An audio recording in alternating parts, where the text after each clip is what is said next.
Okay. Mondiregerera vazukuru, ndabika kasadza nhasi.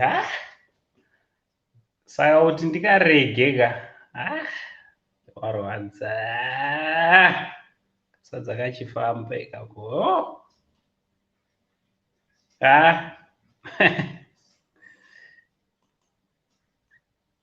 Maswera sei. Indototi hapana vanhu. Tine urombo nekunonoka handiti. Kana muri kundinzwa ndiri kumbura kuti mungo ndizivisa kupasuka handiti. Musati ndataura kuenda kure. Unozwa kuti pane vanhu vangane here chikomana? Unozwa kuti pashopu pako pane vanhu vangane? Patova nevanhu 25 vangu vakamira. Ndorohwa. Ndorohwa. Muri kundinzwa here zvakanaka? Leni mosoko ndirunzwika zvakanaka. Thank you very much, Lynette. Thank you for confirming. Rega ndanga nokwazisa Plaxidis Gowero waswera sei kwauri muzukuru wangu? Zviri kufamba here? Plaxidis Gariano. Ndino vazukuru wangu ivo vane mazita akafanana Plexi Gariano naGowero. Vese ndana Plexi G. Handiti uyu anonzi Zafani Yamhlanga kamuzukuru mukuru. Zviri kudii Zafi? Evelyn Shapala. Zviri kudii Shaps? Kuri sei koko? Right. Tete Rozi is our chief secretary ku Saint TV. Vanenge vachida kujoina ku group redu reWhatsApp. Ivava ndo vane matomo ese handiti vari paCape Town. Pari sei paCape Town Tete Rozi? Right. Stella ndada kuda kuti Sandra Mundevere. Zvudi naye Stella muzukuru wangu. Zvikufamba here? Thank you very much. Thank you so much. Mune makutanga kubika time dzedu dzakasiyana. Sorry. In kwandiri kunokuka dzakutoti 24 minutes to 9. Sorry.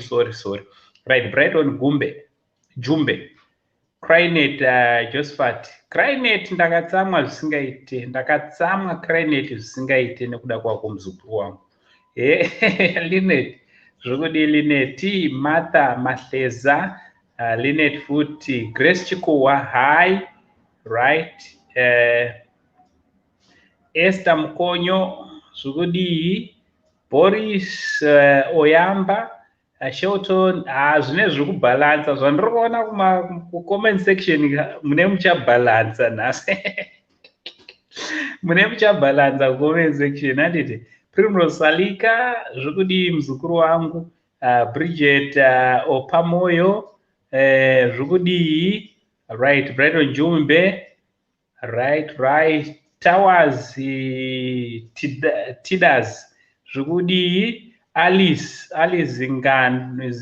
Ngwanda, zvokudi Alice Zingwanda kwauri muzukuru wangu. Nhasi yakabalansa ana Erisha varipo na zihlale.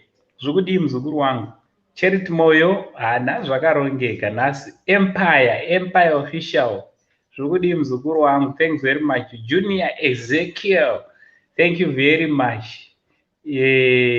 Roslyn. Zvokudi muzukuru wangu. Right. Thank you very much. Rega ndiise phone number vanenge vachida kuzobata paWhatsApp. Vane zvinenge zvaita zvavo. Rega tigare taisa phone number handiti. The Saint TV.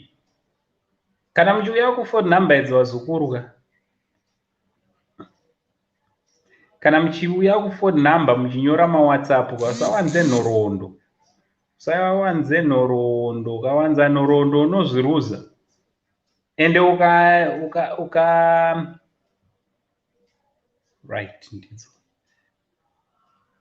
Right, number dzacho ndadzisa pasi. Liberty Yo, Roslyn, Top Sakarombe, zvokudi Ekiza, zvokufamba here vazukuru. Right, number dzacho idzo dzandaisa. And ndedze WhatsApp, but munozotaura after show, especially vanenge vane vanhu vavo vavanenge vaona navo handiti. Kuitira kuti tibve takubatanidzai. Handiti. So ndakuisa link vazukuru. vanoda kupinda mustudio vachizotiudza kuti ari kuda munhu akaita sei, ibvo wapinda mustudio, link rachona ndo rataisa apo. Tiri panapa for just an hour, hatisi kudarika 1 hour nhasi. Nhasi nyango zvikaita sei, ndaisa link pazasi apo. Just go to the link. Kune vasingaziva kuti zvinofamba sei, unongoenda palink unopresa, and then rinobva ratotanga kutongokuudza madirections kusvika watopinda mustudio, handiti? So ndaisa link vazukuru, uyai tizotaurirana, uyai muzotiudza kuti muri kuda vanhu vakaita sei, handiti?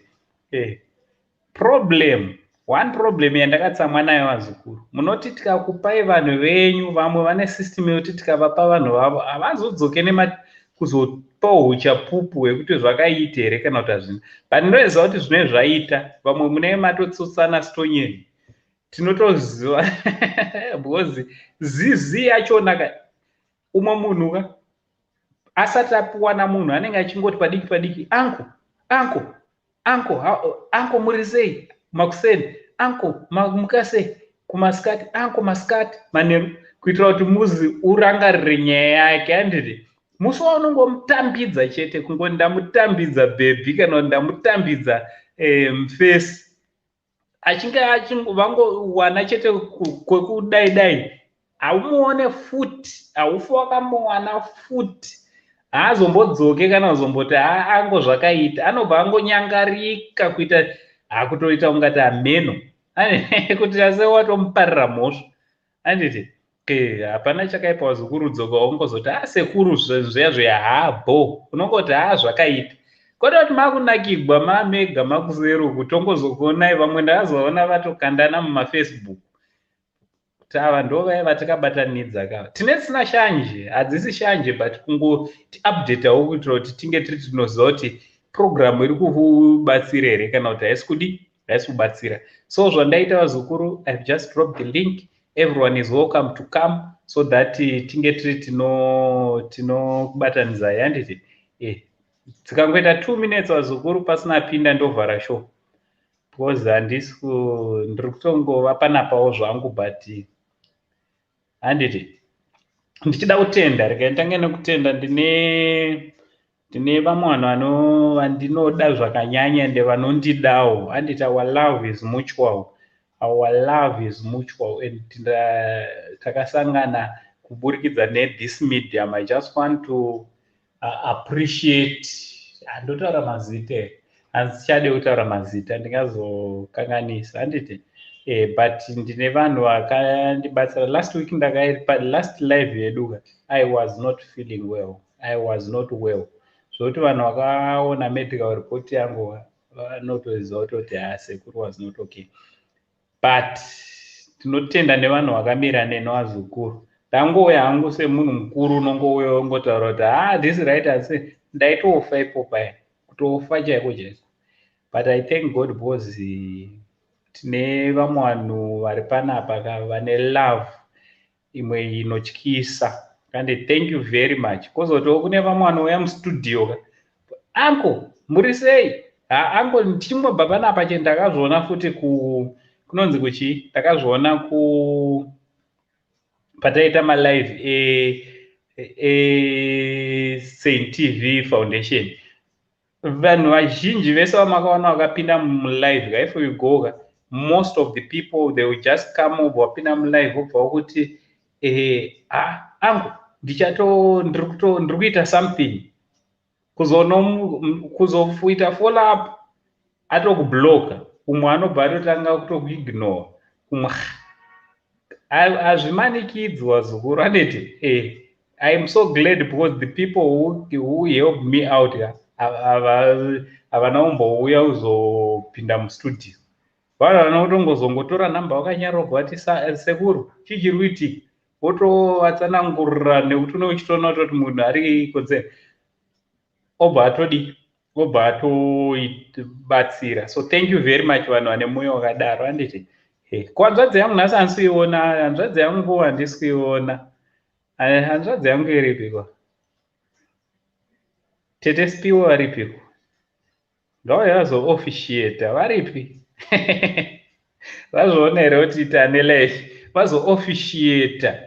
handiti vatete vanhu vazo-officiata handiti princess mamte ukupi namhlanje angiyitholangi i-comment yakho la iwave yakho angiponangi namhlanje.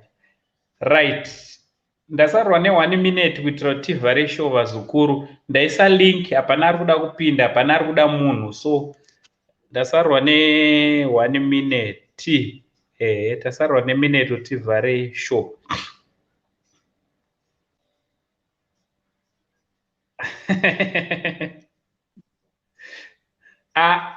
Imukasauya uzograce show. If you don't come and grace the show. Nhasi ndanga ndida kuvharisa kashona, ndanga ndakamirira kuti vadiki vambomhanya vachipinda. Unogobvunza wanga usina kuverenga, inga ndasenda message wani kati angle. That angle uko, if you check pama comments, you were almost there. Yeah, pama comments. Oh. Where you were reading, you were almost there. Oh, pazasi handiti. Pamazotaura kuti mavekisa malink ndanga ndiri pamusoro. Saka bokotani. That's ndanga sikadi kutombopinda hangu actually. Oh, mukasapinda inogreswa nani show? Unongopinda mugresa saizvozvo. Ndatoblessa. You can see I bless everything. Vanhu ngavawane vanhu vavo. Chiuyai mutore vanhu venyu zvaofficiatwa manje. Maswera sei vatete? Ndaswera vona asi zvakakwidza saka ndiri pamba mumabhijama so. You can tell ndasikadi kutombopinda completely. Vandapinda. Shame. Vazukuru kamunamatire vateta. Anditi muvanamatire kutorara ikoko kuyumira isi kuita zvakanaka, but she's a fighter. Kana pana vanhu vanofaita vandoziva ka ndeava rapa. Ndaitoda kutowanyengetedza kuti tizoita live streaming navo, muzombonzwa, muzomboiswa anda kutotengesa dhiri. Tichazozvitaura pamberi. All right, thank you very much. Ko muninga wakambonditsvaka ari kupi nhasi mwari kupi? Handisati ndamuona. Comment yake handisati ndaiona.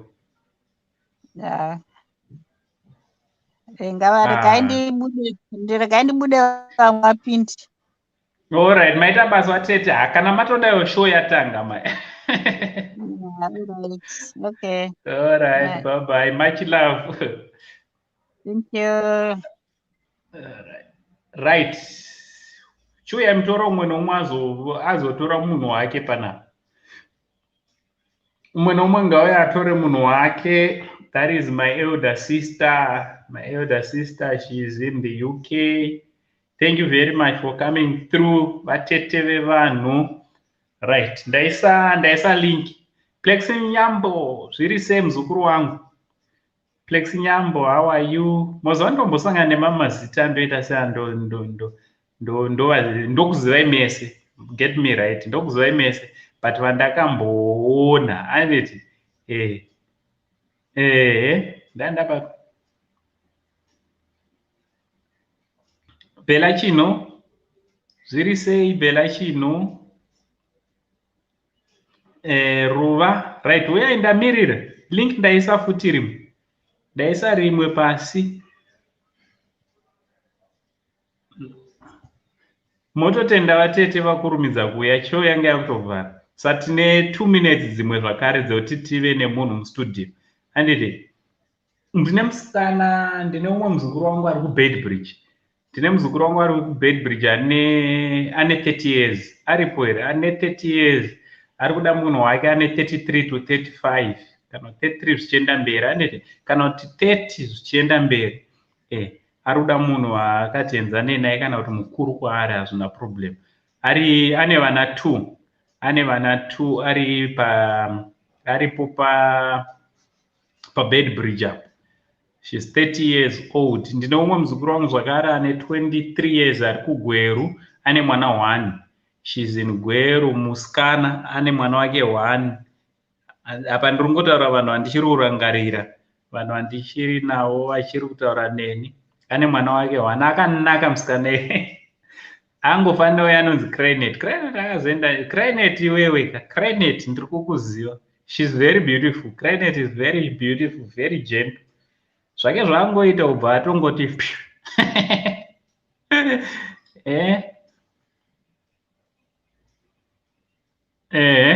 Towers shuwa zvako Liberty yo hanzi wadi Bella uri kudiwa naLiberty wazvionera Elizabeth Mandu, Irene zviri Naftali zviri Veronica Dzikamayo Simba Moyo Bella Chino. Alright, vanhu vari kutotaurirana ipapo mukatarisa comment section ka pane vari kutoconnecta ipo paya.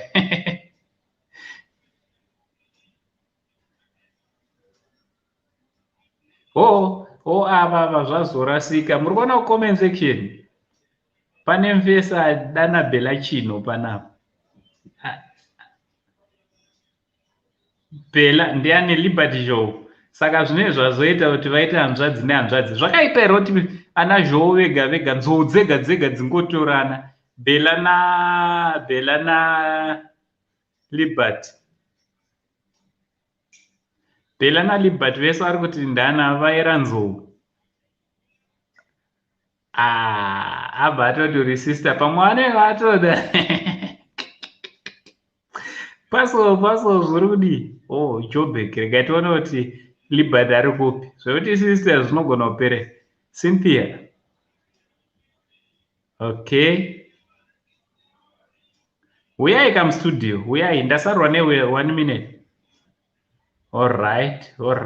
Panana inamba. Ndimo vanhu vatoda Bella na Liberty ka. Ndimunogona kushandisa platform. Towers wakudzidawo. Aiwa, chirega utamba necomment section yangu, handichade necomment section yangu. Uyai mustudio tizokuonai. Musada kunyeperana nekutsotsana ipapa. Muda kutotsotsana comment section. Ona vanhu vada kutsotsana iyo nestone yedu beans.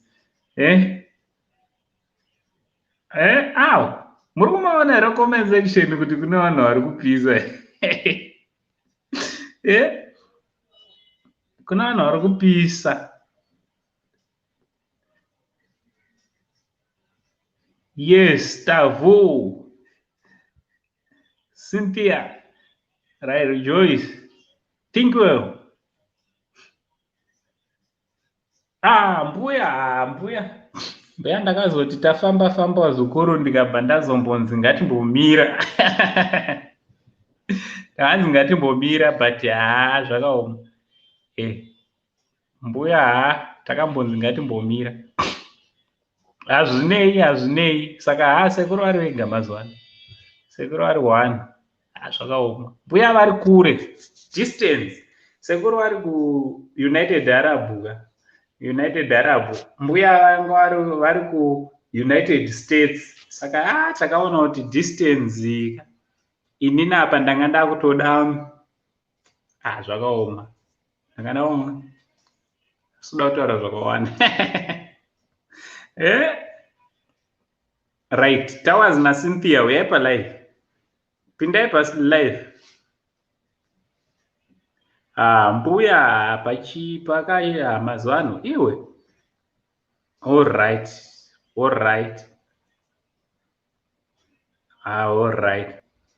Kwa vakomana Towers inzwa kasimba. Simba na Towers muri kungopushira kuti vasikana ngavapinde. Asi muna wakadzerwa vakomana man chakuona emotion. Alright, ndasarwa ne 30 seconds. Tibetavhara. Thank you very much. Anditi, thank you so much. Because handina kawandiri kuona ada kupinda. Handingambotaure ndega. Hazviite. Kai ndingoverenga macomments awo. Pakashayikwa anopinda like for real ndiri kuvhara. Tobva ndavhara show yachona. And tichatomboimira kwetime because inenge isiri kubatsira. Shorton, Plexidis, uruna Plexidis Goera. Plexidis Goera. In zvavanhu vanozoya kuinbox. Vanhu vanozoya kuinbox vachiti inini handidi. show iripo. Vatete vevanhu vabva vauya kuzosevha. Tete vevanhu vabva vauya kuzokusurvive. Vatete. Yes. Correct. Mawana mukana wokunge muripo. Madingoti vane mibvunzo, any questions dzinoda kupindurwa. Vanhu ma-relationship problems tinokwanisa vabatsira isusu. All right. Maseniors azvo. Ataurai matoite ipapo matoite. Vari kuda vanhu mukana uyu wakazaruka, vari kuda futi kubvunza mibvunzo.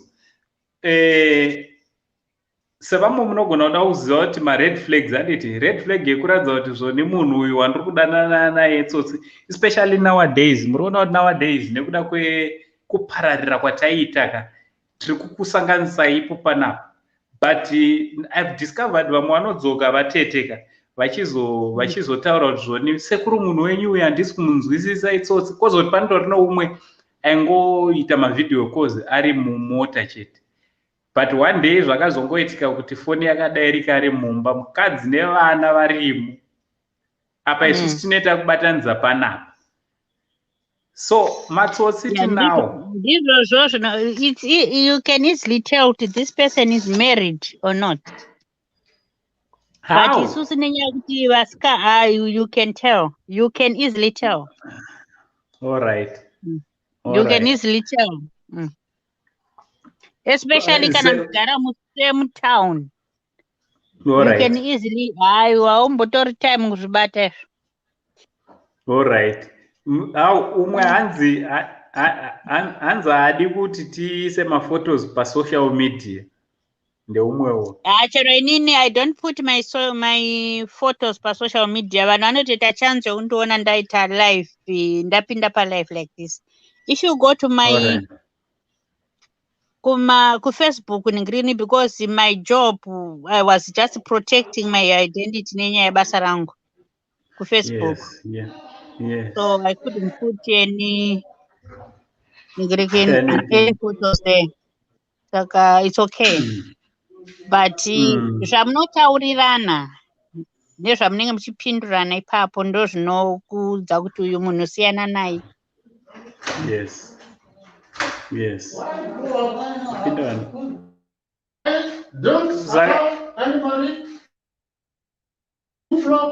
Ora pane mukomana apinda vanogara naye mandiya. Ora mogona kutaura inyu vatete ndimbomuenda pamute. Muchivaraira muchivaonesa vasikana kuti vanozviona seiwo. Vamwe vanogona kuti alright haende sevamwe sezvimwe zvandambosangana. I'm not in the mood yokutaura zvakawanda, anongotaura zvishoma. Right, vasikana ka kana mudaona kuti munhu wako anokuda, ukaona munhu anonyanya kutengera mapresent achikupa mari, siyana naye. That person siyana naye completely, haakudi. He is just lowering you kuti ukamupa stonyeni, that's it, is gone. Ukaona vanoita mapresent nemari stereke, vasingatauri zvokuti kumba nekuhama, especially kana asingatauri nezvehama dzake, that person siyana naye. Vemapresent stereke nevanoda kuita show off financially okuti isu vananhingi, leave that person alone. Haasiri munhu wokuti ungavakaimba naye yeye. He is a player. Saka utongosiyana nazvo woenda. Your time will come. Plus vasikana, one thing chandoda kuudzai vasikana, please vasikana, please.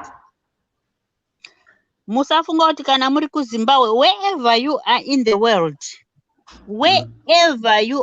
world right now, usafunga kuti taunoita panapa chizozikanwi kuZimbabwe, unozvinyepera. Unokwanisa kunge uri kuZimbabwe kana kuSouth Africa kana kuti wherever, woita maboyfriend 2-3, worara navo vese, wazobva waenda kuAmerica, haushambisiki kusangana nevanhu tu vaya vakabhurana navo vaya vakamira pafona vachitaura.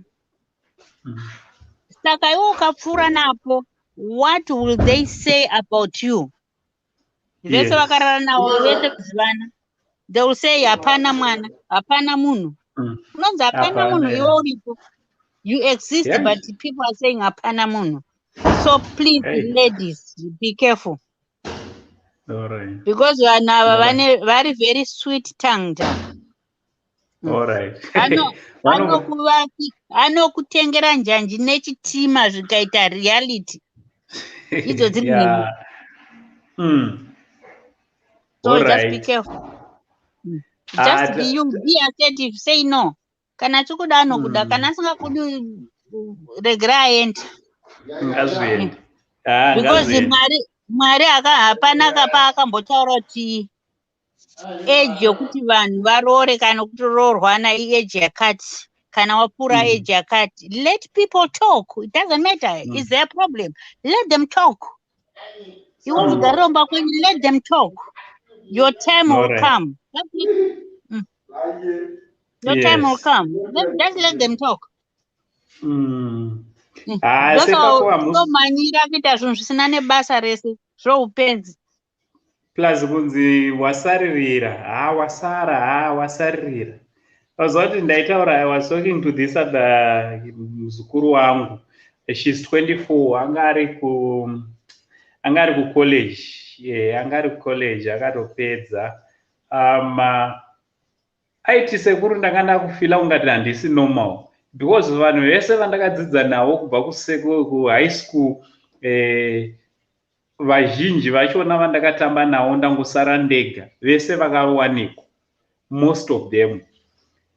So ndandangoita sendisiri normal. So ndikati pressure iyoyo manje ka ndo inozokuita kuti usangane nemurume wemunhu obva kuti ko obva rowa pasi, and anokuti ko obva mimba yobva yati uku.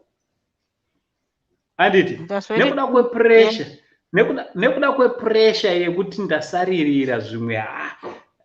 Musaite pressure vasi. Zukuru wangu vasikana kazvichengetedzei, zvichengetedzei. Hapana chinonyanyomhanyirwa. Your time will definitely come, and there's nothing wrong about you.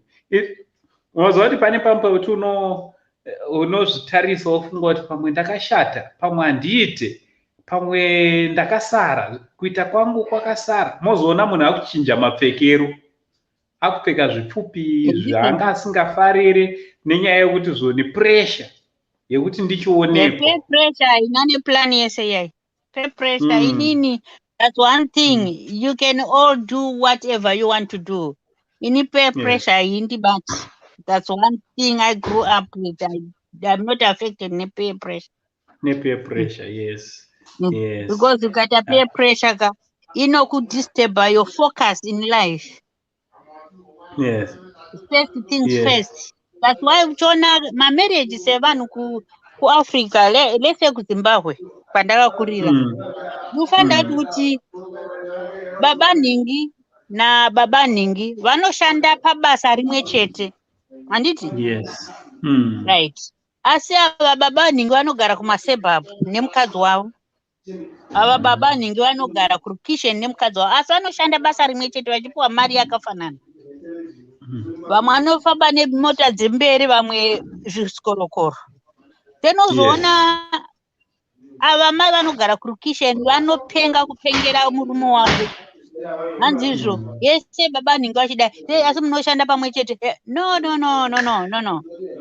My responsibilities are different. Yes. As African people, we have got extended families. Maybe tine vaningi navana bamnini vanoda kubatsigwa. Ava havana munhu wavanobatsira. Plus there are other source of income. Hauizivi kuti inobva kupi. Hauizivi. So don't compare. We must try to appreciate what we have. Yes. Ladies, kana mchida kuti dzimba dzenyu dzikame dzimba dzakasimba. Just appreciate what you have got. That's it. noti mukapa arume wacho pressure murume akangofoyiwa mumba anononoka kudzoka deliberately because anenge achomboeka nauya mumba kwacho otoyeteta system iyo zvotopinda musystem akutorara out autozotsvaka girlfriend. So don't give your men pressure kuti anziye baba ningina vanoshanda basa rakafanana nemihe rakafanana hazviiti because you don't have other source of income. Yes, that is very true. Havana mama responsibilities. So tisarase meso uchingogutsikana nezvauinazvo. Kana muchidawo zvakawanda mushanda nesimba handiti mobatsirana, especially muri murume nemukadzi unobatsira umwe wako kana uchida zvakawanda kupfuura zviripo. Aiwa kushanda ikoko ndokuri kuputsa dzimba dzakawanda sekuru. Alright.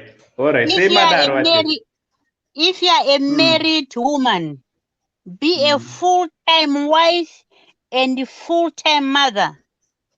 Then we'll track a part-time job. I'm going to wait a part-time housewife, part-time wife, part-time mother, or a full-time job. It doesn't work. Those are Jonah man, Greeny ma achieve parara, my marriage is my parara. It's not always about money. It's your happiness. Preparing your children's future, securing your marriage. Because uchashanda full-time job, uchadzoka kumba, uchada cleaner, uchada odi pambeda do, hapana zvauchaita bedroom. So what's the point of kuti wakaroorwa pakudi? Waungotara ndakaneta, wakaneta ji. Ipapo apa mfeso yanenge akatokudanira izvozvo. Zvimwe zvese masikati ungaite uswera uchiita zvauri kuita but manheru ndoba akatokudanira. Zvimwe zvese aizvigona mfeso. Be a full-time mother, be a full-time wife, then part-time job. All right. So tiri kuti nyango kune kubasa kwako kwauri kuenda ziva kuti that is part-time but you are a full-time housewife. Yes. Ziva kuti you are a full-time housewife and full-time mother. That's it.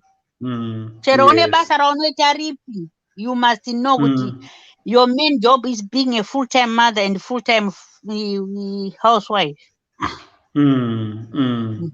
Zvatichazoita vanhu vazhinji vari kutoti tete thanks tete. So zvatichaita tichamuwana matiretete kuti vasimba handiti kuti watoona our next show tinge tiinawo tikurukure muri kuona kuti tinodzidza zvakawanda.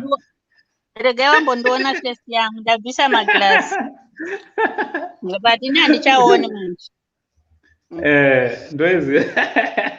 Saka tichazonatsoita show natete handiti tonatsoita show natete mowanatsoafaya nemibvunzo. Nhasi ndoiziva kuti mogona manga musina kugadzirira but tonatsoafaya nemibvunzo vozombokuudzaiwo experience yavo because tete she's in the UK and vanga vakawanikwa menatsano wangu handiti muchena. So tichazombotaura futi vari pano nyaya yema-interracial marriages. Umwe anogona ari kuda kutowanikwa ari kuchando uko nemuchena. Ndiyani ari kuda namba dzangu ndiShelton. Shelton, mupei namba dzangu. Aiwa ndichakupa idzimwe. Aiwa ango ndichakupa idzimwe dzisiri dzamuinadzo. All right, it's okay. Shelton ndichakupa namba dzangu. Ukatarisa kuma comment section ndichanyora namba dzangu iko. But ndichapa angu as well. All right, it's okay. Chingomupa namba dzangu chete. Chingomupa namba dzangu. So Shelton unozouya kuinbox odi. Unouya kuinbox and then ndokutambidza. Hana Plexidis Gariano, thanks tete nedzidziso. Okay. Hanzi regai timboverenga zvikanzi chokwadi kana lemosoko muzukuru wangu ari kuti zvoni thanks tete nedziso ini vakandipedza mafeeling vanhu ava. handichanzwi kuda chinhu chinonzi murume. Chii chakaitika nhai Leni? Leni, chii chakaitika? What really happened? Zvekuti ungatosvike pakutoti hauchanzwa kuda chinhu chinonzi murume. Nekunaka kwachinoita chinhu chinonzi murume kana haiwe uya kuti udoti chii chakaitika. Tete she's a pro. My dear friend Lenny, I know you can get hurt, you can be emotionally detached from people. Yes, it's allowed and it's okay to feel like that. It's okay. That's being normal. But next time, urutaura kuti varume, which means you have got experience with so many men. Don't quickly jump into a relationship. Because usually, these men are very tricky and vanoona pauri vulnerable. Pauri vulnerable ndo paanouya agokita sweet tongue. Uketa zvese, just say no. I can do better than this. Forget about men. Then kana wazofunga relationship, unonyazofunga kuti do I really want to be in a relationship? And all those things. Yes. Then you start from there. Don't push yourself. Don't push yourself. Be assertive. If somebody says you are the only person who can take control of yourself and your feelings, not other people. Kana munaka approach anene, you have got the right of saying no. If you really love me, you will do what I want. If you love me, you can do this and this and this. Show that you love me. Not if financially, not if it's nothing. Yes. Tell them, prove kuti anokuda, anokuda chaiko chaikoka. Ukamfonera a random call. 12 a.m. they will answer your call. Yes. And he will quick to ask you, are you okay? Hakubvunzi kuti, why have you called me? Aruterera Lena. Kwakanaka aripo. Kwakanaka ere kondifonera midnight kudai. Kwakanaka. Iwe kwakanaka kunogoipiswa newe manje. Wakanaka. Uri kundifonera chi? Uri kundifonera chi? If you see that person in a relationship yakadaro tosiyana naye, the real men anokubvunza kuti, are you okay to start with? Are you okay? What's the problem? Are you okay? Is everything okay? So that are you okay? It shows kuti munhu ane kenewa. Ane kenewa, he's content. Panoti omufonera kuti, why are you calling me? I'm calling you because I'm your girlfriend. You see what I mean? Are you? And andina time yekukufonera ka ndilimit. And you limit you. Those are some of the signs yatinofanira kuninga. Hanzi nathingo uyu muzukuru wangu ada kubatsirwawo. Thingo uda kubatsirwa, rega ndikubatsire ndega. Thinkuwewo machinga kuti hanzi ndiri kutsvaga mumwe mukadzi ane 25 years wandaive naye ndakamurova akatiza kuenda kumusha kwake. Right, iwe toda kudzorera kugrade 1 yo. Grade 0. Toda kudzorera kugrade 0.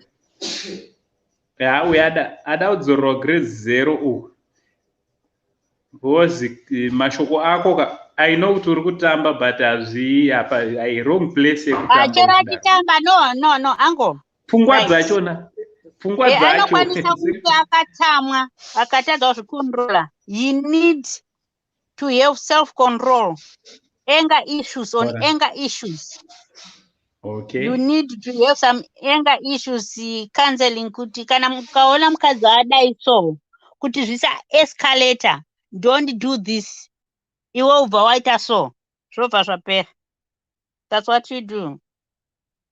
Think it's okay. Your reaction is normal with any other people. Kana munhu atsamwa anofunga first thing anofunga kurova kuti munhu anyarare. But anyway. All right. Zvikanzi regai mungopindura 2-3 zvikanzi naWinet chokwadi tete. Iye murume wacho ngaashande ini ndosara.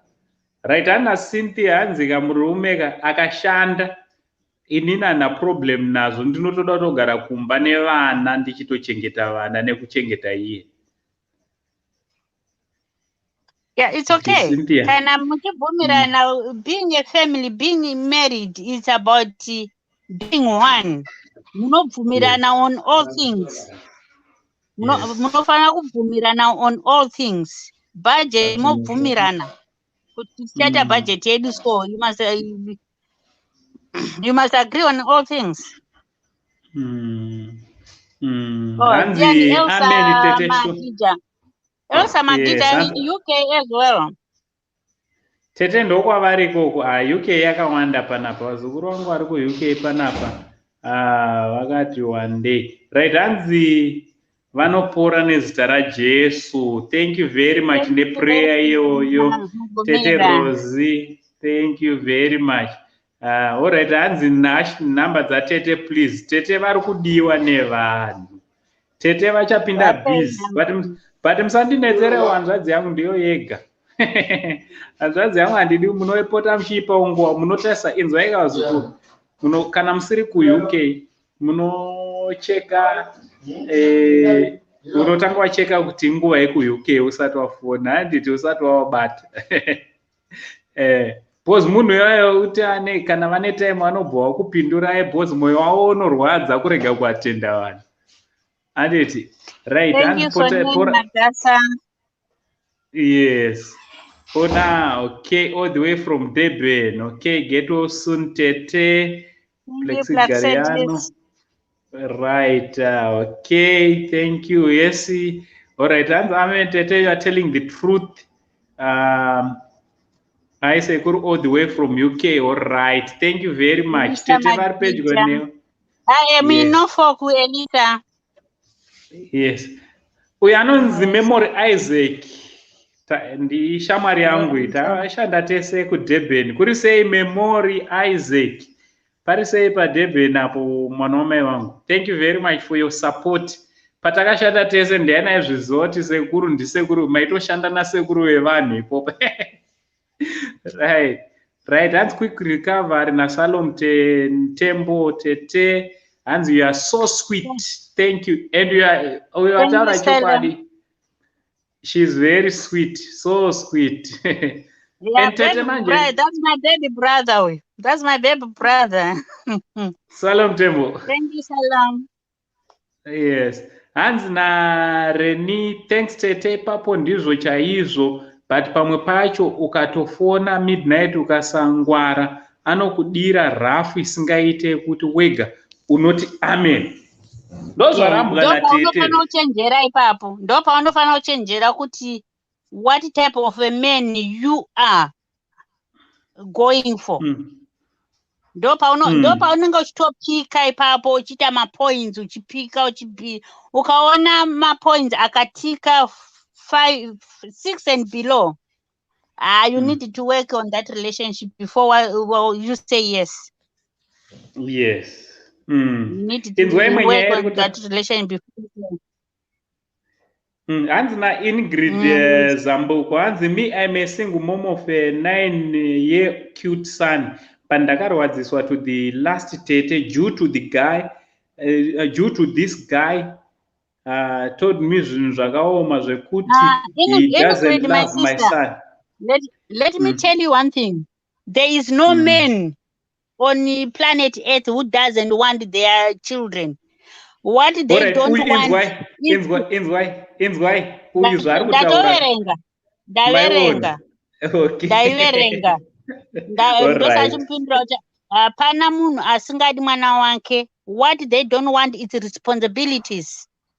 You're right. What they don't want is responsibilities. That's the truth. They want their hapana murume asingadi mwana wake, but my responsibilities they don't. Ngaapedze chikoro mwana iyeye anzi abudirira. Next thing baba vakaziva iye Ingrid anotoona baba vaisa pa profile. My child, my son. You see what I mean? Yes. That's what they do. They are selfish. We've got selfish men as well as much as selfish women. It's both sides.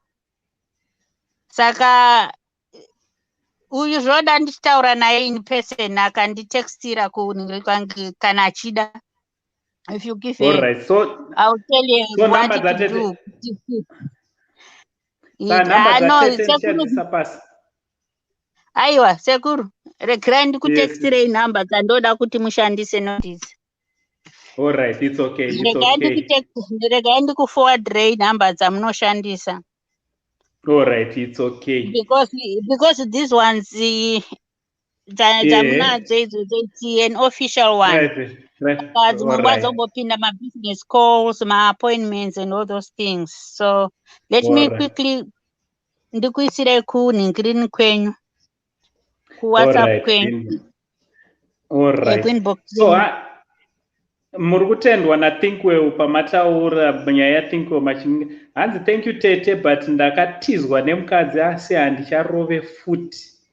Ndorandamuudza kuti it's okay, the action which you took, all people will do that, because people think if I get aggressive, somebody will withdraw, and it yes, of which it's a very bad ngrini yakaita yoyo, but he can get help. No one is perfect. Yes, nobody is perfect. Yeah, he can still get help. Hands na rejoice, hands I love you tete. Wow, thank you very much. Yes, ana tafadzwa masora sekule. All right. Ndasenda nhamba dzangu vari pasend family of love. Ndasenda nhamba dzangu ipapo. Then ndasenda futi pana angle. Yes. So all right. Nhamba dzandoda vari kuda nhamba dzateteka, vari kuda nhamba dzatete. Zvandichaitaka ozvine zvandisi kukwanisa kudzitora. Ndichadzinyora first comment, first pinned comment dzine dzakanzi tete vevanhu. Handiti tete vevanhu UK ndobva ndadziisa first pinned comment. So vari kuda soon after we finish this show, enda first pinned comment uchabva wanotora nhamba dzatete. Tete muchapinda basa rakakura. Thank you very much nekuvhura magoni. Right. Hanzi tete shoko renyu ndiro. Right. Hanzi ini ndiri kuUK nashingiti futi ndakutova pfimba. Wakufimba vanani futi ikoko kuUK. All right. I mean Shingiti. I mean Norfolk, my dear. Think well. I mean UK. Think well. You're in UK as well. Oh. Not in Ireland. Oh my God. Nditsvagirewo mukadzi ari kuno kuUK but anobva kuZimbabwe. Iwe unogona kubva newako. Une makore mangani? Uri kuda nemakore mangani? Ndowati uri kuda ne 25 years. Asa una mukadzi handiti makanatsopedzerana newo. Ndokuma vasati ngatimbotaurana isu vakansele vadzokerane vanenge vakudanana chaizvo. Kurovana kunogadzirisika handiti. Zvidiki zvinogara. Imba haifana kungoputsika. Kurovana zvinogadzirisika. Matisi chinhu chisingagadziriki. Lennon, thanks Tetena. Thank you Lennon. Eugene Moyo maswera sekule. All right. Rega ndiri dautsvaga pane nyaya hombe. Right. Hanzi the thing is Tete, my husband akashaika when my son was 3 months. So to find someone, I was trying to move on. Anyway, thank you Tete, but till now ndakazvichengetedza. I look 25, but I'm 33 years. Wow. Are you people? Ari kuUK.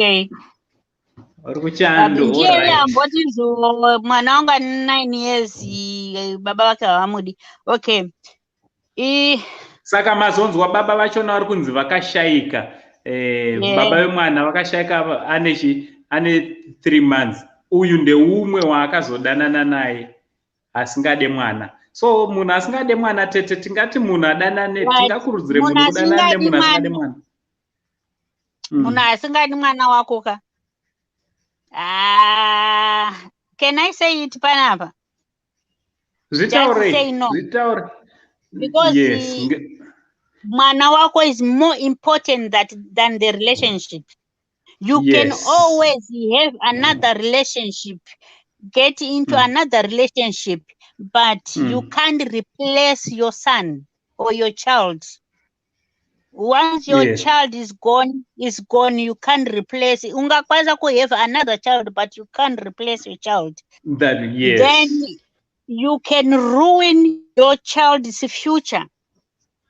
Yes. So it's far much better. Your child's future is far much better than chasing men, very useless.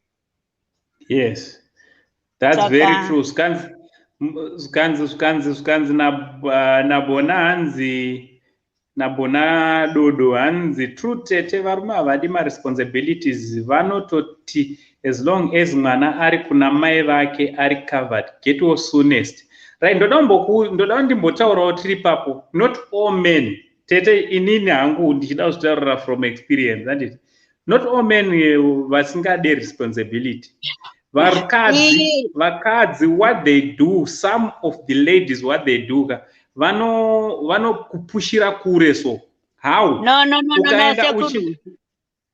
Regai ndikubate ipapo musati maenda mberi. If we are saying men do this, it's not all men, we know that, but the higher percentage, the people look at the higher percentage. That's why kuti wachinzi nyika yakati ine vanhu vanoita zvakati, but it's not all people who do that in that country. Handiti? Yes. So saka chiti varume, because most of them, ndakaita research in college, most of them they do the same. They don't, chero vari baba mumba, handitika? Handiti? Ndosaka zvinzi musha mukadzi. Men are like children. We all know that. Musha mukadzi. Saka baba mumba vanokwanisa kutotora marundo madoro, but mumba hamuna chikafu chokuti vana vatengerwa mumba, all those things. So responsibilities, if it comes to responsibilities, percentage yevarume, they need help. They need someone to support. Right, inzwaika ini handisi kuramba zvamuri kutaura ndini, handisi kuramba, but vashoma varume vachona, handiti men unoona kuti varume ka havadi vanhu vanoita ungati unomupusha or tossing him around. Why ndiri kudaro ka, there are some ladies kuti anokudza kuti I don't need mari yako, handidi kana mari yako, ndogona kuchengeta ndega mukutsamo, especially mukutsamo, ndogona kuchengeta ndega mwana ini, I don't need your money. Okay, indokupa example yangu inini, handiti I'm so happy because nobody knows my ex-wife, nobody knows. So because the social media zvatatichataura isto takagara takatoburutsa zvinhu zvese, inini rangu photo neretu vanachi, you won't see those things. You know what they did ka, ndakataura kuti inini vana ndiroda of which ndaitova neplan, ndiroda kuti vana vadii, ndiroda kuti vana vaende kumusha, kanditi plan raitovapo nderekutoziva kuti vana taida kuti vange vari vanoenda kuzvikoro zviri nani, handiti but mbuya vavo ka vanga vati vana ngavauye kuno and then wochitangira ipapo tichienda mberi, handiti tsamba ndakanyorerwa tsamba namai vachona, soka ndichidadirwa, ndapedza kunyorerwa namai vachona ka 2 more relatives ipapo vachibva vandifonera vachindituka kuti une mari ipiwe, oda kuti tumira $200, $100 ndo uri kuda kuti tumira yekuti chengete vana, unogona kuchengeta vana here? Mashoko mamwe ekukupushira kure akadza. Yes. Ofuichika vanhu vanenge vachikanganwa kuti zoni ramangwana harizikanwe kuti rakamira sei. inini okay fine, havasi vese vabereki vaikwanisa kuendesa vana vavo kumabhodhi. Vamwe vaendesawo vana kumaday school, mubereki anoita zvaanokwanisa. Alright, kana ndichikwanisa kutumira pamwana pamwedzi pamwana wega wega $20 US, nyange ndichigara naye ka ndo yatinenge tichingodya, tinodya zvatinokwanisa. So usazotarisira kuti zoni munhu ari kuhora $100 wotarisira kuti akutumire $100 anoiwanepi? Ona. So kusvora vakadzi learn to appreciate nekunzwisa umwe wako kuti kana ari kukwanisa kutowana ma100 kana ma50 kana ma10 ndo chifo chedu chatinacho vakadzi wechocho. We think that kana ndikabuda basa ndava nemari, money is everything. Money is nothing. Yeah. Money is nothing. You can have millions in your account, you can have thousands in your account, you can have houses in UK, houses in Zimbabwe, but without love and without the purpose of those things. If you are buying so many things, you are buying them for a purpose. Yokuti ndine murume ndine vana.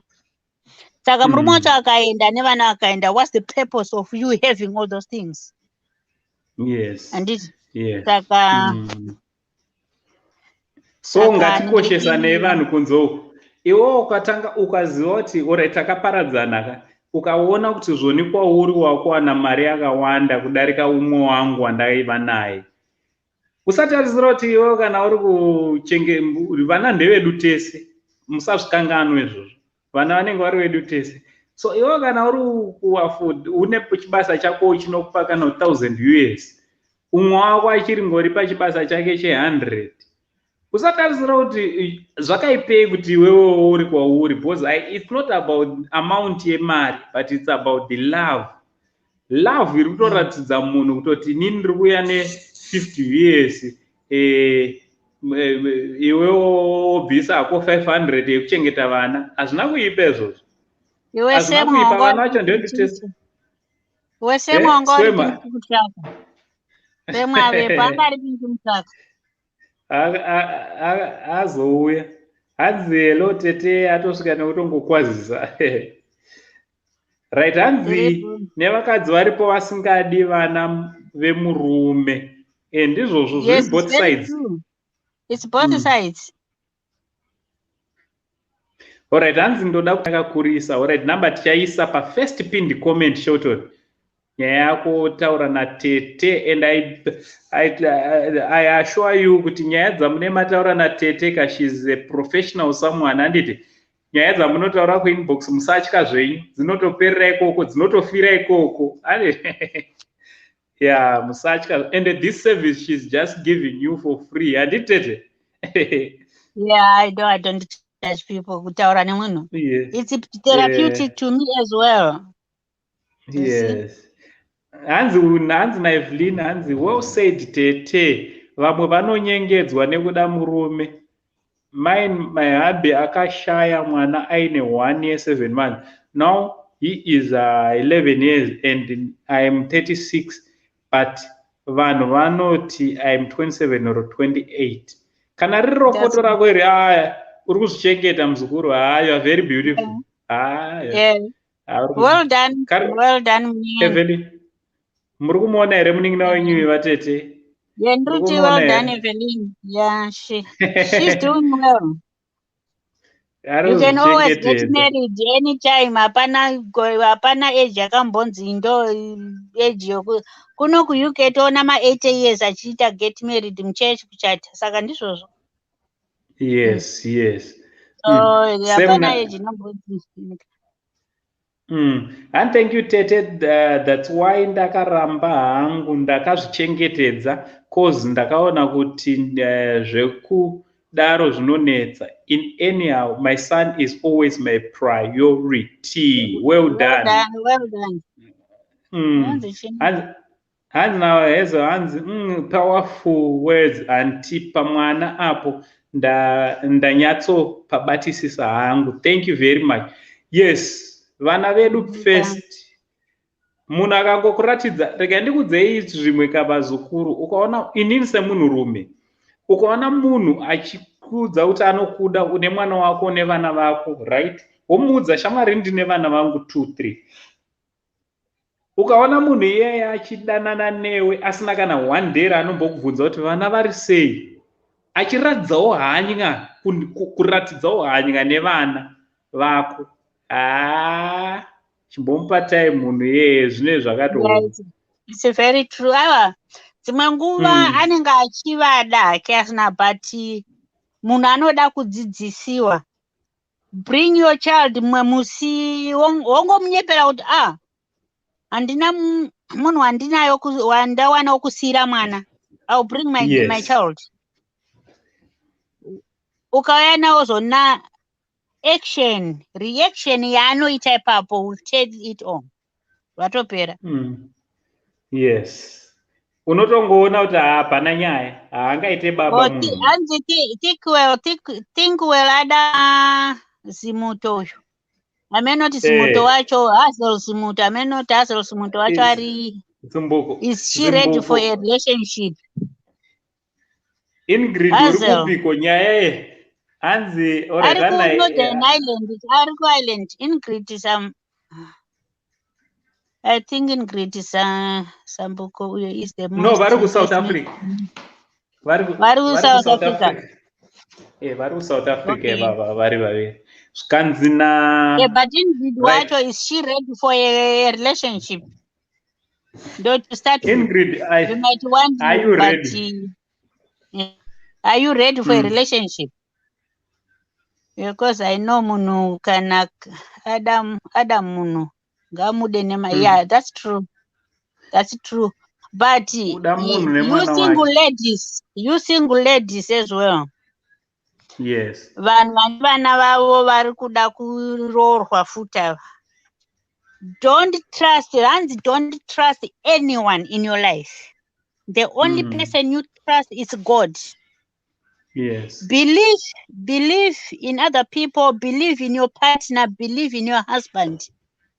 Vana vedava, we have seen mwana achiabuswa na stepfather, whether ari mukomana anokwanisa kuabuswa, all forms of abuse. Yes. Kutukwa, kunyimwa chikafu iwe usipo, mwana anokanganiswa pfungwa. Saka zvinonetsa. Zvinonetsa. We need to be careful as well. As much as they might show love, but be careful until you are certain that no, this person will never do that. Zvikanzi nemunin'ina wenyu Swema, hanzi yes, hanzi vamwe vakadzi vane kapride kavanako. Yeah, it's very true. Yes. Pride tinayo vakadzi. Inini ndine pride. No matter at my age, munhu akandi approacha, inini ndine pride as a woman. Yeah. Inini ndine proud as a woman. I don't give in. Chera kandudza nokukura kwawati akoko ndomunza kuti the road is open for you. Move on. Pride, pane pride yakanaka kozoita pride yakaipa. But we have got pride, yes. There are two types of pride.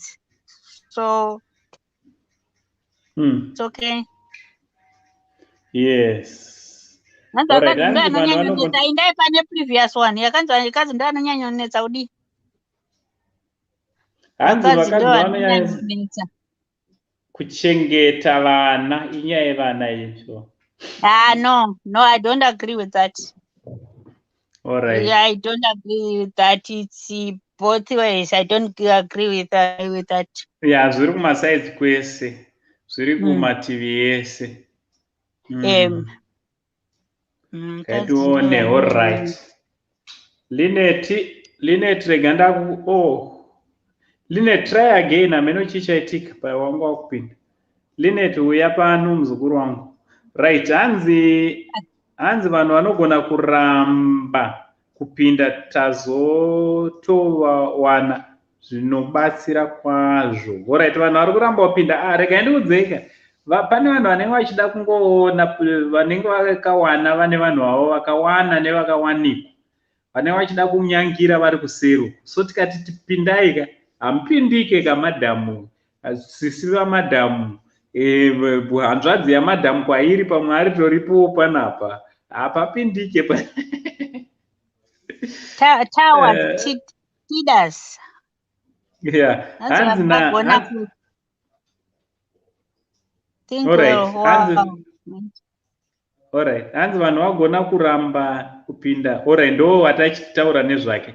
Kana ingredient, think wow, that's my dream, but we can talk till we get to know each other.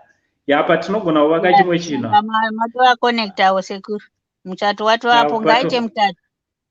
Apa tinogona kuita chimwe something apa. Moza wati vazukuru ndoda ndikudzei tikakwanisa kuvaka imba imwe chete ka. Tinenge tashanda zvisingaite because chinonzi kumisa relationship chinhu chakaoma. Kusangana nemechi yako chacho.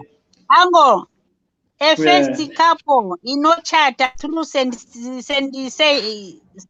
TV. Yeah. I'll buy them a present. The first couple inochat. All right. Akona vanotizisana kana kugara. Toda vane muchato. Ndodotanga hangu. It doesn't matter chero muri me, I don't choose kuti njani. We'll get a present. I'm serious. Manzare challenge yatapiwa iyo. Hanzi ngatichatei pana. Kungochata chete ende muchato wenyu tinostreama panapa ka. Vazukuru tinotostreama panapa pa Saint TV tineti toripo. Takatochena tiri takangomira background mumascreen. Muchingotuona Total stream equipment yedu yese tinayo yekuita live stream chaiyo yepamuchato. Right, hanzi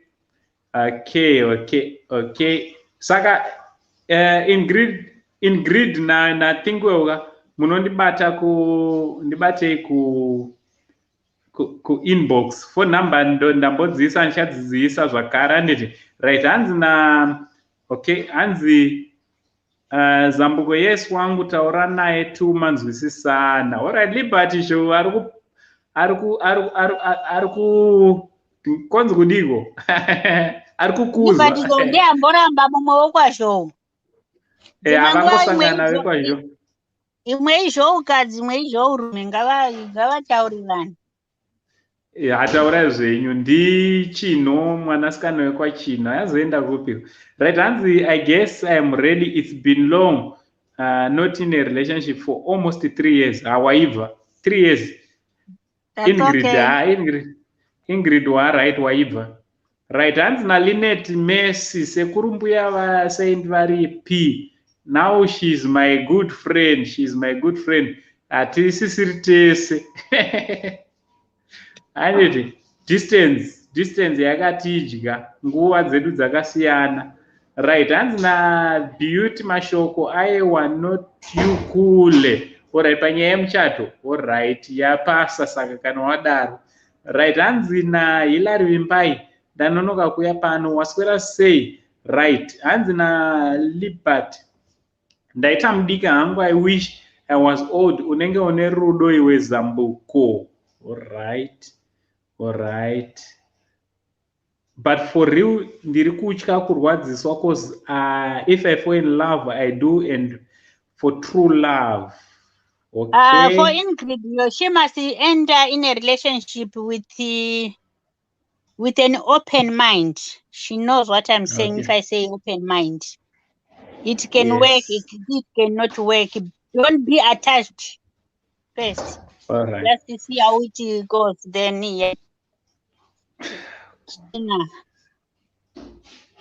Alright, hanzi na swema hanzi ndiriko ndanonoka wakoma murise hanzi ngavapindewo dzatete need to ask something. Alright, number dzatete ndichadziisa pa first pinned comment patopedza live stream. Manyai pa first pinned comment munotaura na tete but kunenge kwave late ka munovabatawo mangwana.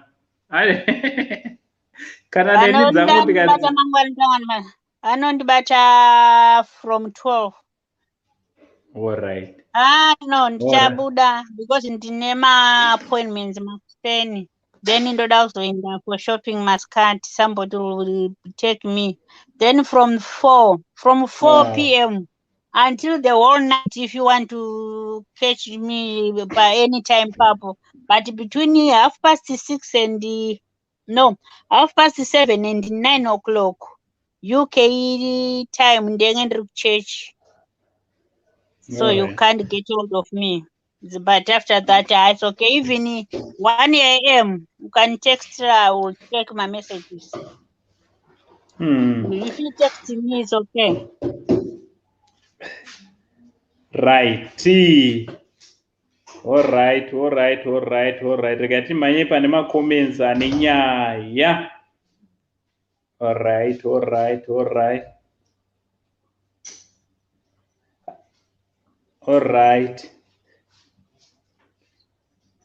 Hanzi okay, Tete will do so with an open mind, but think well, how old are you? Think well.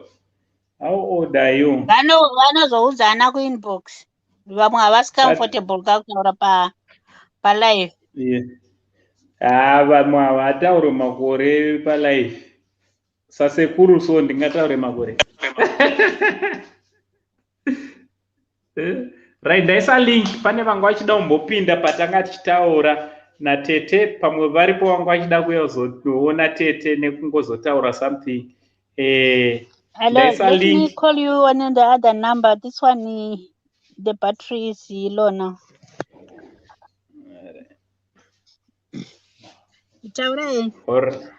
Alright, so ndikuisa namba vanoda namba dzaTete, vamwe vanogona kusazoona inonzi kuma-comments namba dzaTete mukauya panhamba dzandikuisa idzo dzina +971.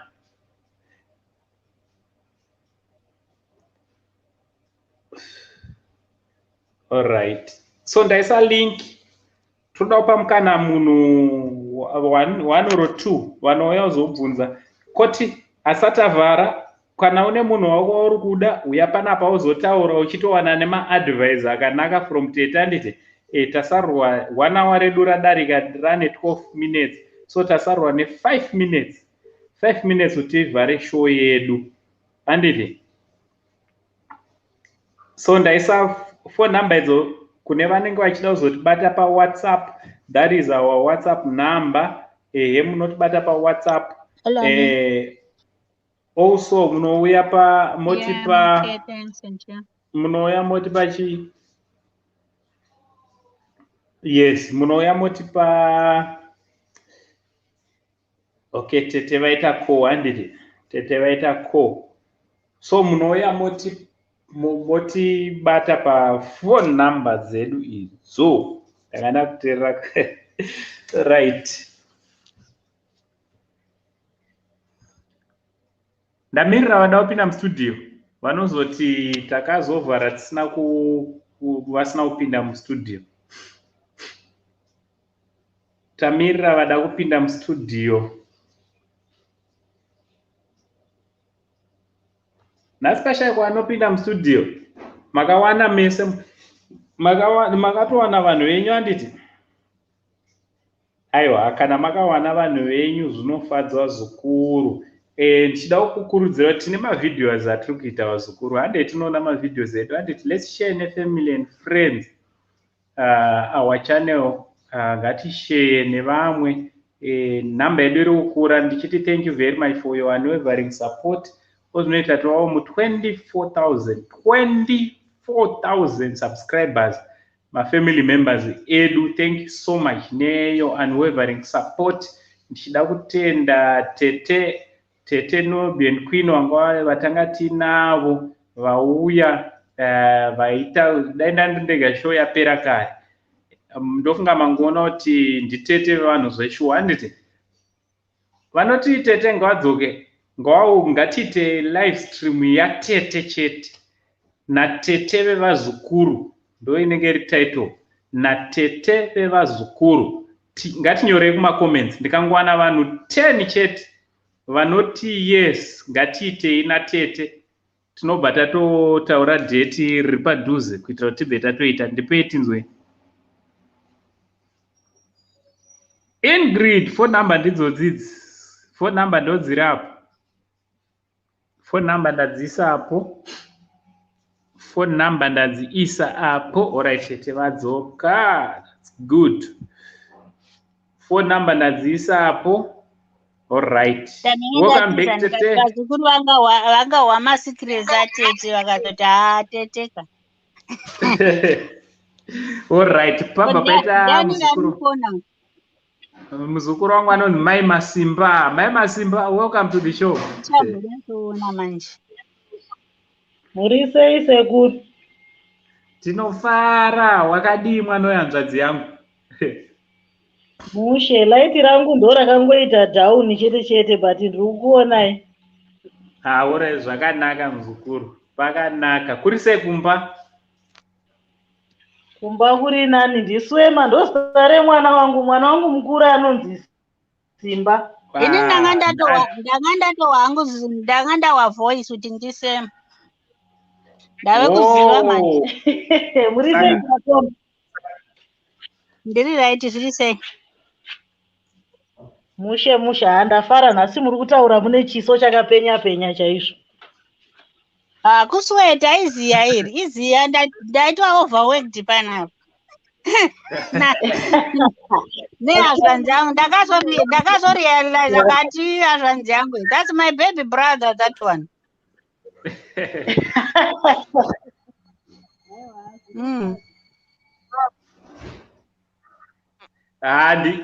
Ereda CC. Saka taura nesu muzukuru wangu Mai Masimba. Mai Masimba nyaya. Alright.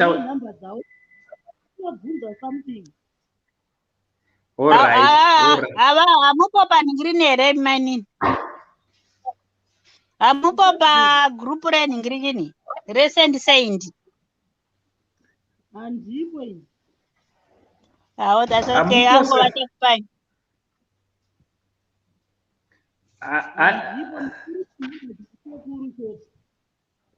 Avachakupa yangu, don't worry.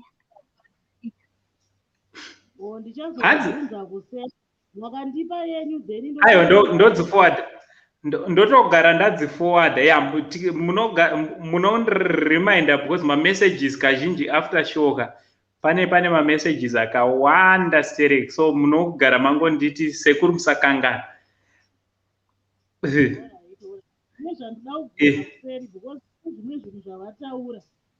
Saka semunhu ane tushiro twakakuda kuona tete kuti ndimbobvunza pamwe nendichirasika uko.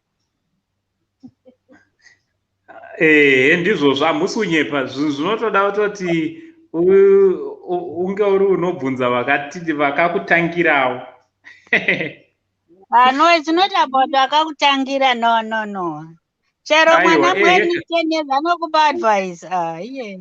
Aiwa, hatisi kuramba kabatinzwa ika isusu pachivanhu chedu kati takaziswa kuti vakuru ndo vanoratidzawo nzira kavadiki. Yeah, ndizvozvo. Saka ndizvozvo. Hanzi nabeauty mashoko ari kuti hanzi hatisati tawana kule. Hamusati mawana, muri kutyai kupinda mustudio naBeauty. Sure mokundwa nebig girls dzapinda mustudio idzi. Big girls. Tine zvivindi. Kana usina chivindi hapana zvaunowana muupenyu. Ita chivindi munhu akuone kushata kwako ikoko urimo. Anongokuda chete. Ene munozwa chinonakidza ndechekuti kudika. Kushata kwati muri kureva ka. Umwe anogona kutozooneka utoshata kuti munhu yakanaka but zvaanotaura zvakashata kutopfuura zvimwe zvese. So mashoko, pane umwe munhu waunonzwa kunakirwa naye angouya kuzotaura chete. Kungouya kuzoti makadii sekuru, kunaka hakunakirwano. Hakunakigwane kunaka. Hanzi one man's meat is one man's poison. Iwe wasema ukapiwa phone number yangu na sekuruka. Ndozokupa namba yangu chaiyo yandinowanzoshandisa, then we can chat. Alright, ya inini ndinenge ndichida yekuwhatsapp then mugrupu mozongondi Dzese namba dzangu dzine mawhatsapp, chero yandapa angu inotoshanda WhatsApp kazhinji, handiishandisi zvakawanda. Alright. Hi Beauty, how are you? Hanzi ndoida live naTete. Alright, tati Tete, vanhu vatiri kuti Tete tite nawo live. Hanzi yes, I'm there. Daily, not a Sunday, but not a Sunday. Right, daily but not a Sunday. Daily pazukuru togona kuita zuva ripi. Alright, yes, hanzi ngatite naTete number 2, hanzi yes number 3. Alright, Hilary vimba yari kuti ane chipo chekupinda mustudio but zviri kuramba, sorry. Right, hanzi yes naTete. Yes, ndoida live naTete. Tete muri chipanga mazano, muri kudiwa palive. Tete anoziva zvakavanotaura ava ndegne shunyo, okay? Saka live yapasa. Live yapasa iyi. Nelton Kadongo ari kuda Ingrid. Ango vachakonekta na Ingrid. Nelton Kadongo. Unozoita inbox yangu. Hanzi saka nhasi show yotopera ndisina wangu here nhai sekuru. Muri ngoita inzwaika mesa hapana munhu ari kuda munhwa. Mundirege ende musafema kauya kuinbox muchitaura nyaya yekuda vanhu. Because mukana takupai wekuti munge muri munoonana, hamusi kuda kuuya. Inini ndiri Tete hongu. Inini ndoda kuZimbabwe, handidi muUK. Inini vangu vakatorwa hongu yakwana, hapana zvandaikwanisa kuita. But ini handidi vana vadiki. Ndoda wangu ane 50 to 55 akafirwawo kana kuti akarambana nemukadzi, ane proof yekuti akarambana nemukadzi. Vana havana, it's not an issue with me. I love kids. Pese pandiri kana ndisingarwari ndine vana, I love kids. Kids is not a problem with me. Saka munhu anozwa kuti ana baba vake vakafirwa nemudzimai wavo kana kuti angu vake, I'm available. Handidi munhu anonditamisira nguva.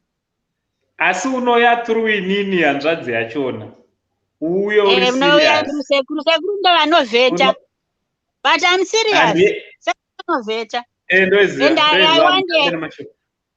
I want a Christian. Manzwa here vazukuru. Uya wanzonyepa uyu, rega tende pacomment iyoyo. Yesi washanti, zviri kudi washanti. Alright. Washanti. And I have my dad. Wakanya, I have my dad. Wakudaita woka.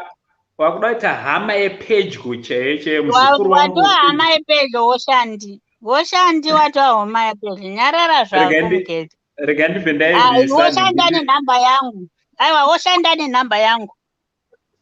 Tinombotaura, woshandi tombotaura tese, it's okay. Yeah. So hanzi na Ingrid undibate kuinbox yo. Thanks Tete, mandiratidza kuti yo.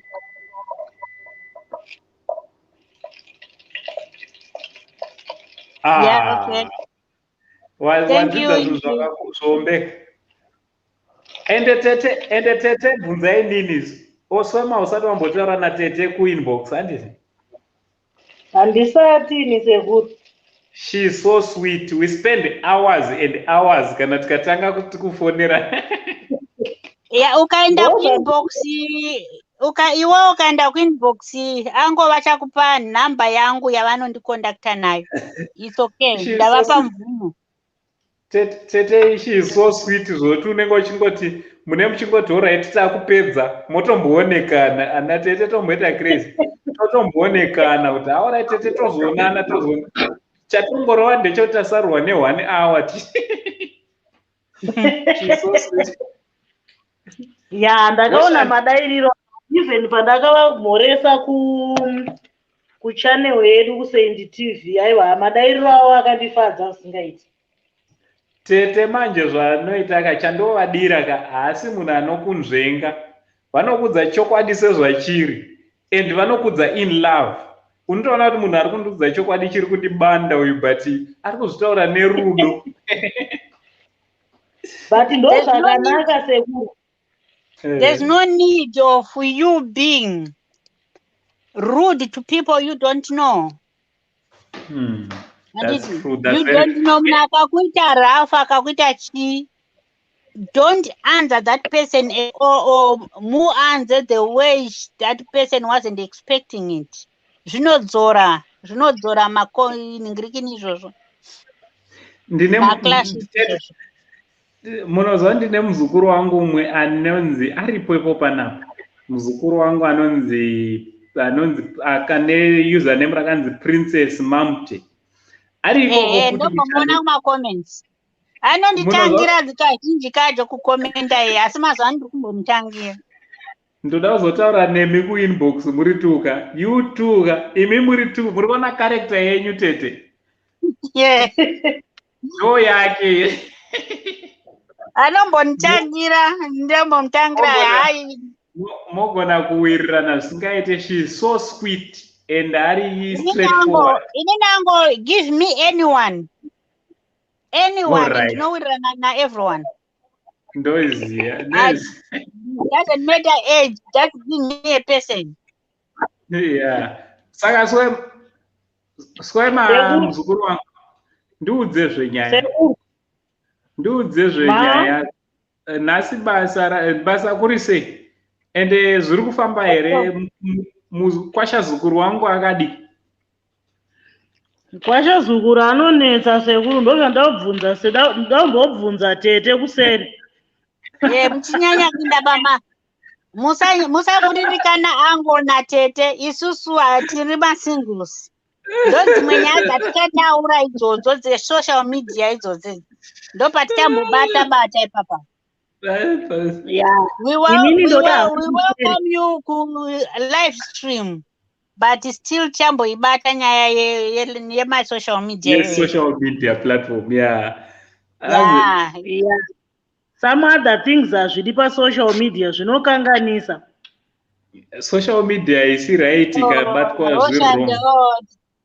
Thank you, Annie. Vamwe vanokurudzira kuti pamwe social media ndoye kuita kusolve ma problems here. No, social media doesn't solve problems. Actually, it increase my problems in Zimba. We must be very careful, especially women. We must be very careful. Very careful. That's very true. Because my advice is I'm not pure. I don't know vanhu vachibvunza kuinbox kana kuri kuFacebook. Then hanzi dzinga vatete pamba ipapo, dzinga vamwene pamba papo. Those such things poor and my friends venyu no. Yeah, my adverts achona mai chaiche vanenge vachinzi mai vemurume wakangodaro hainini awazvati ndiri magroups akawanda ndiri magroups akawandisa paFacebook dzimba dzinoputsika zvesho. Let me tell you muning'ina wangu iwewe uri paline. Inini my mother-in-law, after so many years, is my best friend in Zimbabwe. My mother-in-law in Zimbabwe is my best friend. Ndabva kumusha kwavo 20-something years ago. All family yavo yese, they text me, they call me. Ndikaenda kuZimbabwe handitadzi kutengera vamwene vangu hembe kana boots kana something. That's impossible.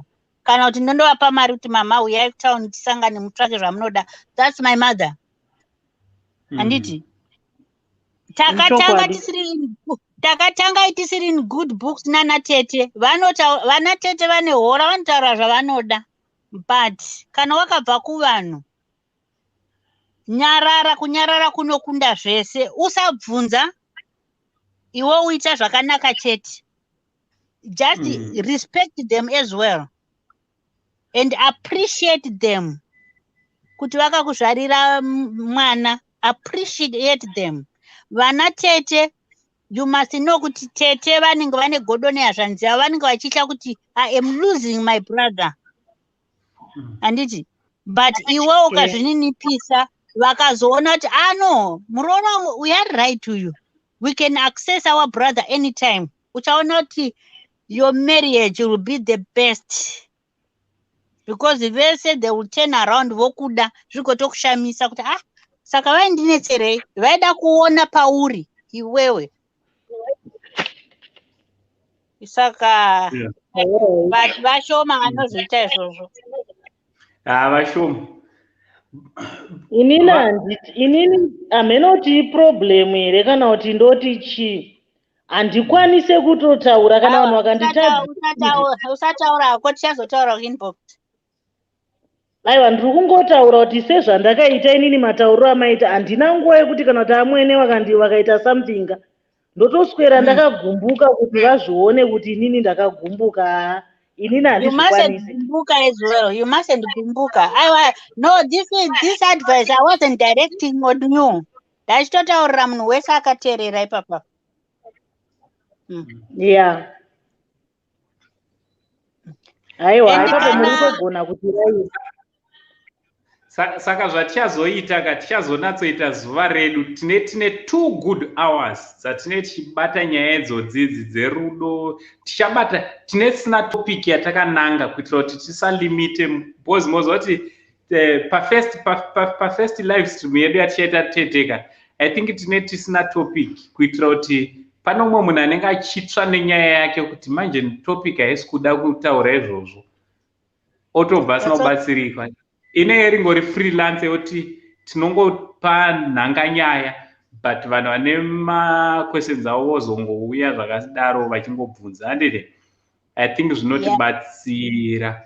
So tete, vanhu vari kuda phone number dzatete ndakunodzidropa manje, tapedza show yedu nhasi. Tete, alright, nditange nekuti muzukuru wangu mukuru Swema, taura hako mashoko ako ekupedzisira ungada kutaura tisati tapeta.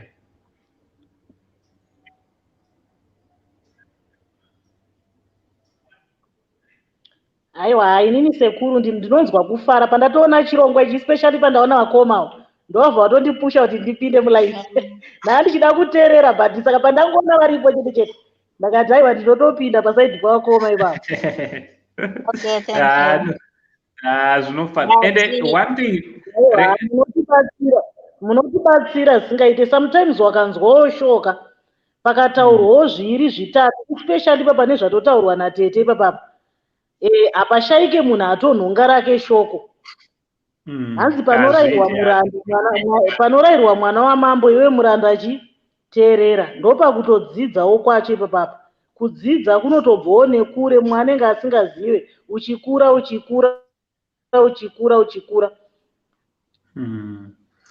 That's very true. So vazukuru, especially semazuva ano, I think it's a privilege futi kana tichitoita mashows akadai, because Ango chimboresponda kuna Liberty. Aruramba chingo Liberty arikuda age yemusikana uyu. Arikuda age anoudza ku inbox ika. Hatidi ma age kana. So but in ataura age yake ati 33 So phone number kana mchida kudropa kuindu ipapa hapana chakaipa anoda kudropa, but ndinokurudzira kuti munouya because panapo ukadropa phone number dzako dzine dzaapa public. So ukashandisa dzepublic dzeSaint TV ndosamanzwa tete vatoti vachaisa dzavo dzebusiness dzavanotongoziva kuti idzi dzinozikanwa nemunhu wese, not private, hadidi. So kana uchida kubatanidzwa neumwe munhu, phone number dzedu ndadzisa kakawanda ukacheka pamusoro apo unozoona. Right, zvikanzi naIngrid. Ingrid, thank you very much nekuva nesu pashow. Thank you very much nekukomenta zvakanyanya. Hands in Tete, you are so contagious and motivate and what. Thank God for this day. Thank you, Ingrid. Okay, tochibuda adu zvemunhu ngirikini nhai sekuru. Pane zvatichamirira here. Mataura here mashoko enyu ekupedzisira musati mabuda. Mashoko ekupedzisira anongoti thank you for everyone who have been listening and who appreciated me. Yeah. Nekutaurisa kwangu, that's all. That's all. Thank you so much. Thank you very much. So tete na swema. Tinokudai zvisingaite, ndinokudai handigone nemi. Even YouTube ikanzi yapera nhasi. Muri hama dzangu. But before we go, panamenge nchiverenga ma-comments. I have seen people vachiti usiku, vachiti tava kubika, plus varume vanenge vavapo, vana vanenge varara mudzimba, vanenge vakurara. Saka I don't know whether you can change time. Yes. Yeah. All right, per time. So tingaite nguvai. Which day? Pazuva ndinokudzai mangwana kuti musupi, because nenyaya yangu imwe yatakambotaura kandiziva kuti zvinogona kuitika papi. So mangwana ndopandichange ndave certain kuti musi wakati. So ndinokudzai kuti. So what we will do kavazokuruka mangwana tichaposta chekai pa channel pedu.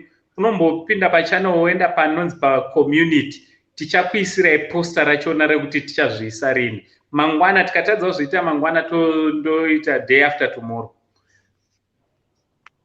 That's okay. But ndokuudzai mangwana time kuti as long as it is Sunday, because usually Sunday I leave it for my family and my then church services and my close friends. Yes, so I know it is Sunday. Sunday. Yeah. Then Saturday it's okay, Friday it's okay. Right, okay. Thank you, everyone. Thank you. Bye-bye. Bye. Bye-bye. All right, bye-bye. Much love. Right, ndinoda kutendai vazukuru. Thank you very much for all your unwavering support. Ndinoda kutendai mese kwese kwamuri. Anditi ndichida kutenda tete vave nesu. Tete, she is not feeling well, but vanomira nesu zvakanyanyisa. Vanomira neSaint TV Foundation zvakanyanyisa. Vanomira neni semufano wavo. Vanomira neni zvakanyanyisa. Thank you very much. Thank you so much. I just want to appreciate Princess Mamte upi namtaji. I just want to appreciate you as well. Ndoizvazvo yangu kuti kupinda mustudio ndoichinhu chinokunetsa. I want to appreciate Woshanti Mugepe. Woshanti Mugepe, I just want to appreciate you also. Nekumira neSaint TV Foundation. Anditi musikana uyu anomira nefoundation yedu. Anomira neanonzi Pilile. Anditi Pamela Spilisiwe. Thank you very much. Thank you so much. Vasikana kubasa renyu ramuri kuita. Right now ndikakuudza kuti vane target yekuda kutenga mablankets. Makati mangani 20. Vada kutenga mablankets 20.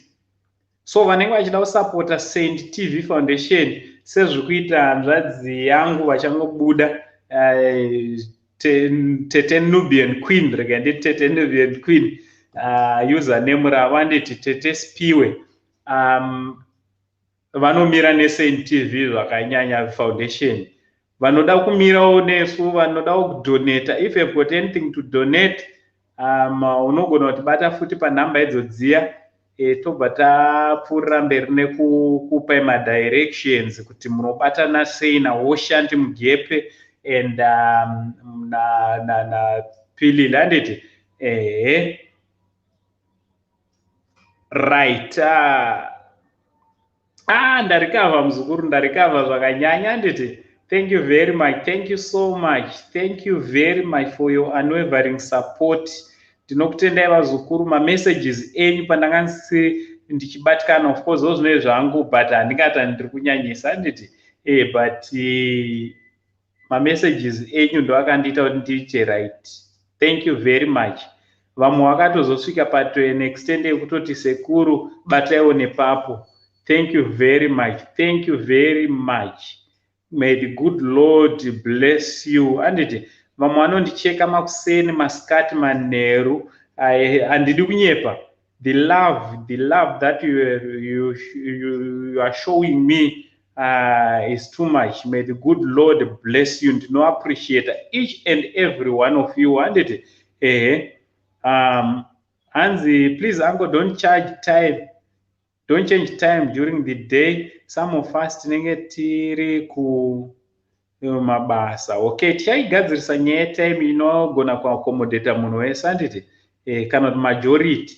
Right, Hansi Cynthia, murume haaudzwe kuti ndakaneta anofunga kuti uri kutamba.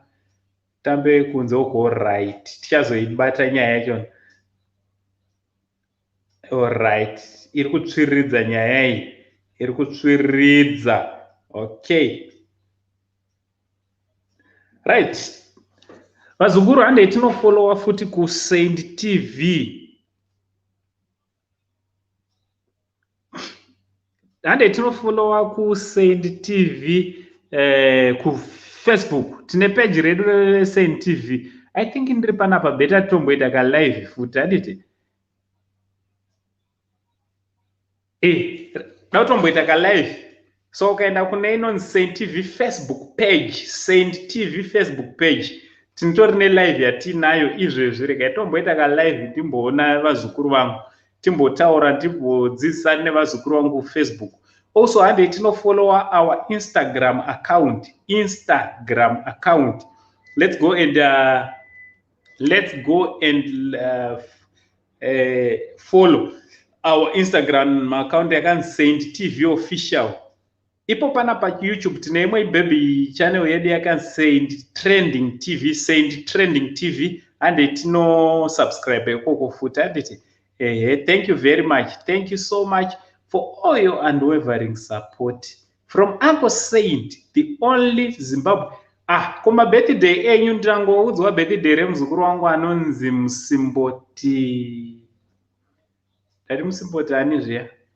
Ngandicheki. But ndambotaura hangu, ndambomukorokotedza zvangu ndambomukorokotedza ukacheka ku video rataita. Ku video rataita. Ndatombokorokotedza hangu muzukuru wangu. Dautongoita hangu favor. Ko pane pasina favor here? Koni Musimboti. Koni, happy birthday to you. Unozondiudza kuti wasvitsa makore mangana handiti? Okay, number ndibatei, vada kutobatana neni ndibate izvezvi ndinyorere ku WhatsApp patapedza kudai. Thank you very much. Onai imwe mari yakapinda. I don't know what I would do without it. Handiti? Oshanti tibatisise tete handiti? Tibatisise murungu handiti? Murungu we Saint TV Foundation. Right, okay. I know mune muriko supporting ndoizwa kuti muriko kwese on our social media platforms. So tibva panapa chaita ka live mbichana ke maybe 30 minutes ku Facebook page kwedu. Chero tikaita vanhu 2 kana 3 because asati takunyanyo tave popular zvakanyanya, but page redu ratokura ratorine more than 1000 followers ne almost over 800 likes. Handei tino like, don't forget to like, press ka like. Ka like ikoko ya Facebook akakosha handiti. Thank you very much. So for now, from Uncle Saint, the only Zimbabwean uncle, ngatitaurane kuma comments. Varuda phone number dzatete Nubian Queen, vanonzi tete spiwa nditi mondibata uko futi tichibata tichi much love